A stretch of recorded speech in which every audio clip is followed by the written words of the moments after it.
May 14th, 2008, a Thursday. Small towns like Marshall, Minnesota, quiet down early. Not much happening on a school night. Brandon Swanson, 19, was heading home. He wouldn't make it.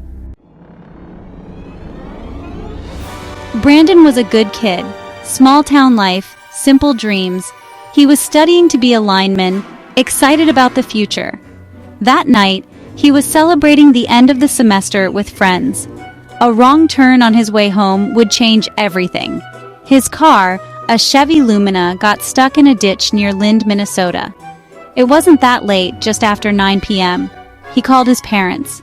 Brandon had always been responsible, the kind of young man who made his parents proud. He had a knack for fixing things, which is why he chose to study to become a lineman. The end of the semester was a big deal for him and his friends. They had worked hard, and it was time to unwind and celebrate their achievements. The night was filled with laughter, stories, and dreams of the future. As the evening wore on, Brandon decided it was time to head home. He said his goodbyes, got into his Chevy Lumina, and started the familiar drive back. The roads were quiet, the kind of peacefulness that only a small town can offer.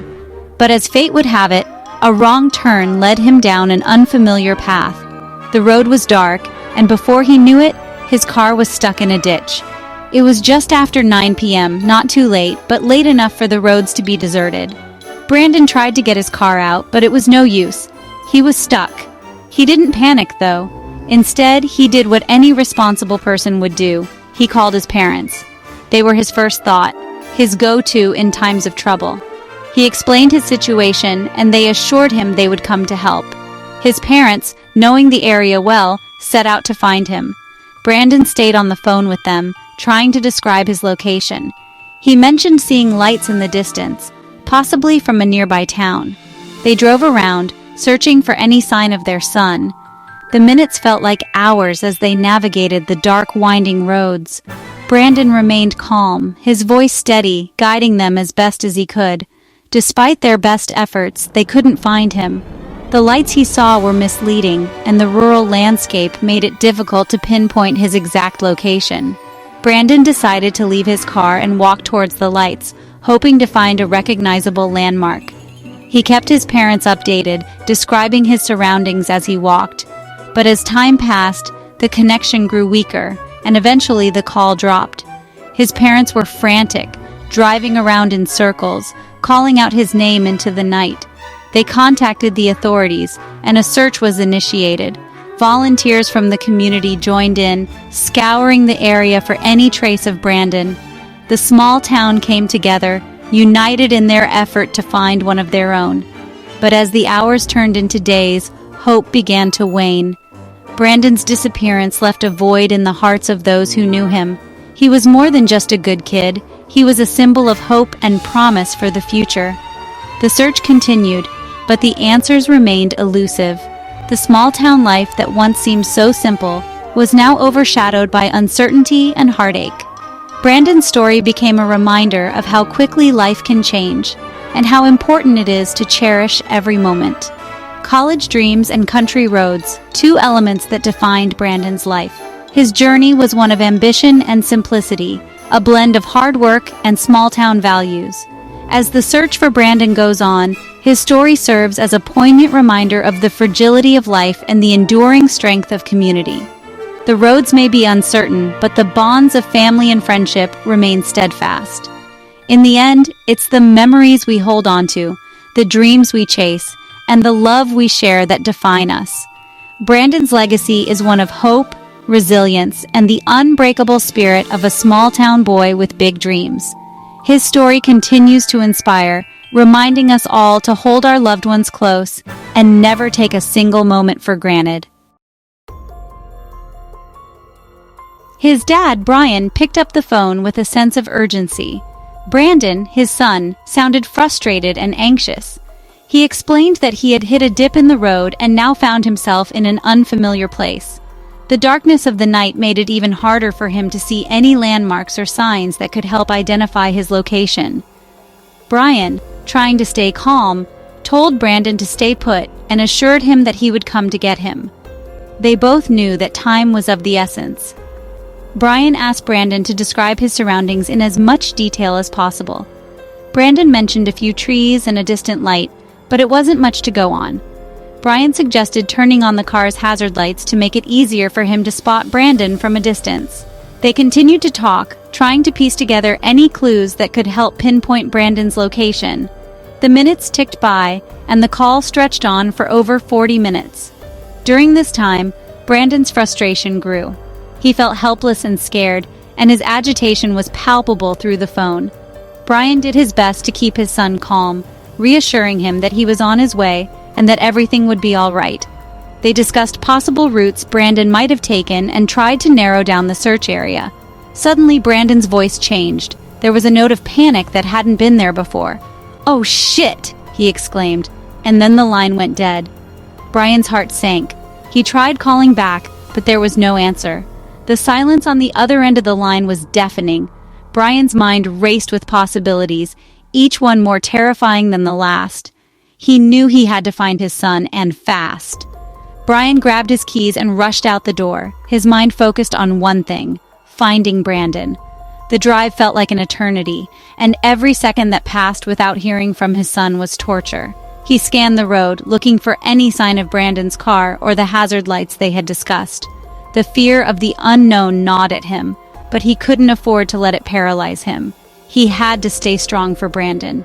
As he drove, Brian couldn't help but think about all the times he had warned Brandon to be careful on the road. He had always worried about something like this happening, but he never imagined it would be this terrifying. The bond between father and son was strong, and Brian was determined to bring Brandon home safely. Finally, in the distance, Brian saw a faint flicker of light. He sped up, hoping it was the hazard lights they had talked about. As he got closer, he could make out the shape of Brandon's car. Relief washed over him, but he knew they weren't out of the woods yet. He had to make sure Brandon was okay and figure out what had caused the sudden panic in his voice. Brian pulled up next to the car and jumped out, calling Brandon's name. The night was eerily quiet, and for a moment he feared the worst. But then he heard a faint response. Brandon was there, shaken but unharmed. The relief was overwhelming, and Brian hugged his son tightly, grateful that they had found each other. They would later piece together what had happened, but for now, the most important thing was that they were together and safe. The ordeal had been a harrowing reminder of how quickly things could go wrong, but it also reinforced the strength of their bond and the importance of family. Brian retraced Brandon's route, searching the roads. He called Brandon back over and over, straight to voicemail. The frustration turned to fear. Something was wrong. Brandon's phone last pinged near a cell tower outside of Taunton, Minnesota, a town he had no reason to be near. It was a rural area, miles of farmland and gravel roads, easy to get turned around in the dark. Brian's mind raced as he drove through the desolate landscape. The night was pitch black, with only the faint glow of his headlights cutting through the darkness. He could feel the gravel crunching under his tires, the sound echoing in the stillness of the night.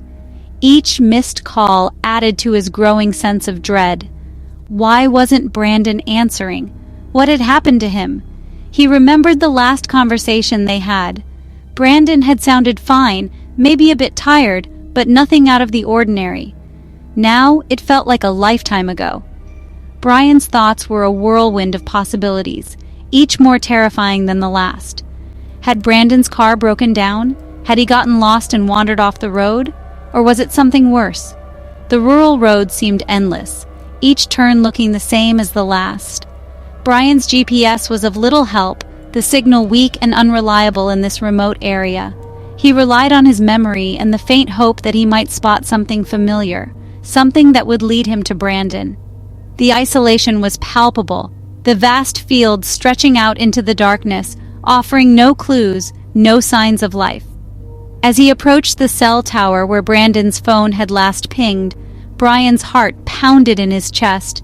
He pulled over and got out of the car, the cold night air hitting him like a wall. He called out Brandon's name, his voice echoing into the emptiness. There was no response, only the distant hum of the tower and the rustling of the wind through the fields. Brian's flashlight beam cut through the darkness as he searched the area around the tower. He knew time was of the essence. Every minute that passed felt like an eternity. He had to find Brandon, had to bring him back home safely. The fear gnawed at him, but he pushed it aside, focusing on the task at hand. He wouldn't give up. Not now, not ever. Another chilling detail. While searching for Brandon, his father thought he heard him calling out from a field. He ran towards the sound, but it faded into the night. Was it Brandon, or just the wind playing tricks? The unknown deepens the fear. By morning, the story spread like wildfire. Volunteers poured in, wanting to help. Search parties combed the area, on foot, horseback, even using helicopters. They checked ditches, fields, even drained a nearby pond. Days turned into weeks. Nothing. No sign of Brandon, no trace of his car. It was like he vanished into thin air. The official searches were called off after a while, but Brandon's family never gave up. They organized their own searches, put up billboards, offered rewards. Years went by. Silence. The mystery deepened. The not knowing is the hardest part. The questions linger unanswered. Theories abound. Some say Brandon wandered off, disoriented, maybe injured. Others whisper about foul play, though there's no evidence. The lack of answers fuels speculation.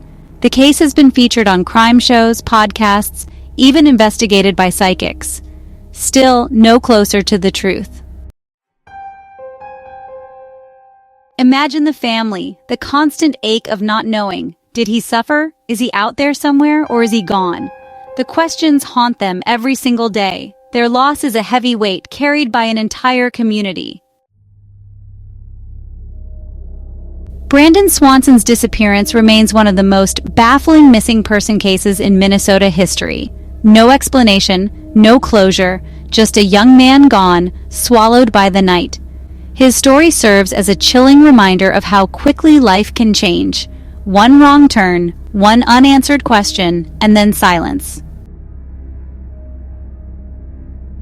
What happened to Brandon Swanson? We may never know. But his story stays with us. A reminder of the darkness that can lurk in the most ordinary of nights, and the haunting truth that some mysteries may never be solved.